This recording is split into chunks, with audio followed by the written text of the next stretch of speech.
대표님 궁금한 게 있는데 에어비앤비 하실 때 가전제품 놓을 때 특히 주의해야 될 점 같은 게 따로 있을까요? 피디님 갑자기 왜 그게 궁금하시죠? 편집하다 보니까 일반 가정집이랑 에어비앤비 하는 집에서는 좀 다른 것 같아가지고 갑자기 그게 궁금했구나. 제가 이제 설명을 드리면 숙소로 꾸미는 곳의 가전은 사실 그렇게 많은 게 필요하진 않아요. 이제 TV, 그리고 냉장고, 전자레인지, 그리고 또 뭐 있지? 세탁기, 건조기 요 정도의 전자 가전만 있어도 가능하긴 해요. TV 같은 경우는 숙소 사이즈에 따라 다른데 너무 부담 없이 하셔도 돼요. 40인치 정도 냅두면 여러 사람이 와서 보기 때문에 30인치보다는 40인치 이상이 좋을 것 같고, TV를 만약에 안 냅둔다고 하면은 빔 프로젝터 같은 거. 피디님 빔이 좋아요? TV가 좋아요?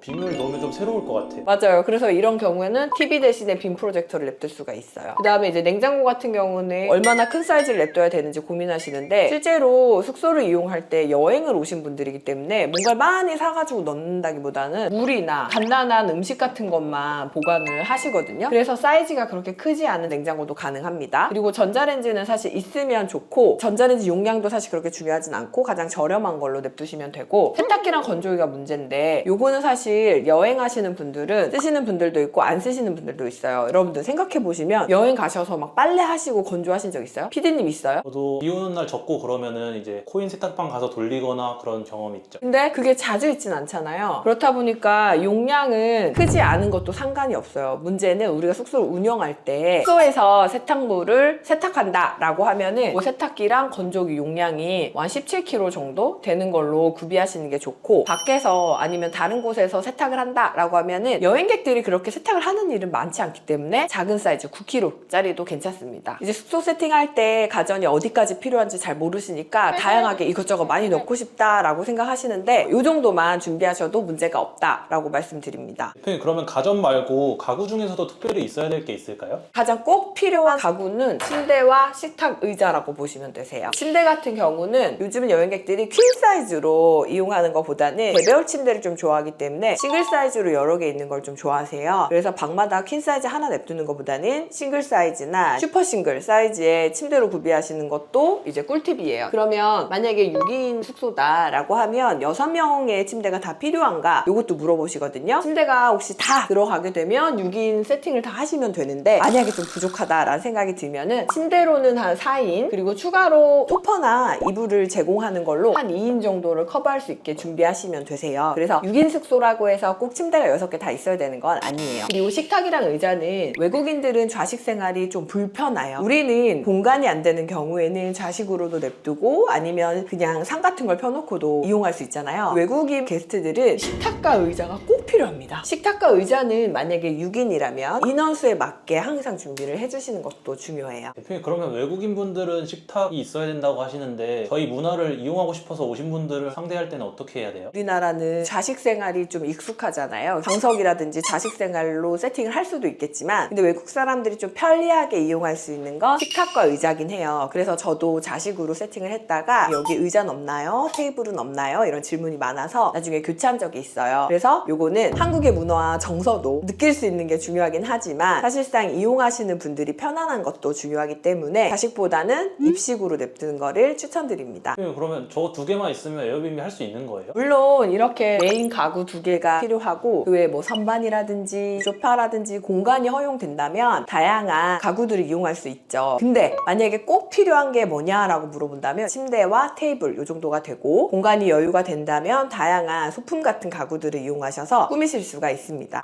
당근. 대표님 들어가는 게 정말 적은데 생각하시는 최소 비용이 어느 정도 돼요? 저는 어느 정도 집 상태가 나쁘지 않다라고 하면 투룸 정도는 300만 원 정도로 세팅을 하시는 걸 추천드리고, 만약에 3룸이다 라고 하면 500만 원 정도를 세팅 비용으로 말씀드려요. 근데 집이 너무 노후가 돼서 추가적인 공사가 필요하다라고 하면 추가 비용이 더 들어갈 수는 있지만, 우선은 말씀드렸던 것처럼 가장 최소한의 가전과 최소한의 가구를 세팅하고 조금 저렴하지만 유니크한 아이템을 이용해서 감성숙소로 꾸미고, 금액은 투룸 한 300만 원 정도, 3룸 한 500만 원 정도의 비용을 산정해 놓고 하시면 이제 딱 눌러놓은 상태에서 금액을 사용하다 보니까 아무래도 최종적으로 세팅하고 나면 그렇게 많은 돈이 들어가지 않고 숙소를 오픈하실 수 있습니다. 대표님이 말씀하신 세팅비가 임대료 제외하고서는 그냥 가구비 정도만 말씀하셨죠? 아니요, 전부 다 포함된 금액이에요. 이 500만 원은 제가 말씀드린 가전, 가구, 다양한 집기류까지 다 사는 비용이에요. 인테리어까지 500이요? 방금 피디님 정신줄 보시네. 제가 말하는 거 똑바로 안 들을 겁니까? 방금 얘기했죠. 인테리어가 필요 없다고. 없는 상태에서 이 돈이고 인테리어가 필요한 경우엔 추가적으로 더 돈이 들어갈 수 있다. 자, 따라하세요. 투룸은 얼마? 투룸은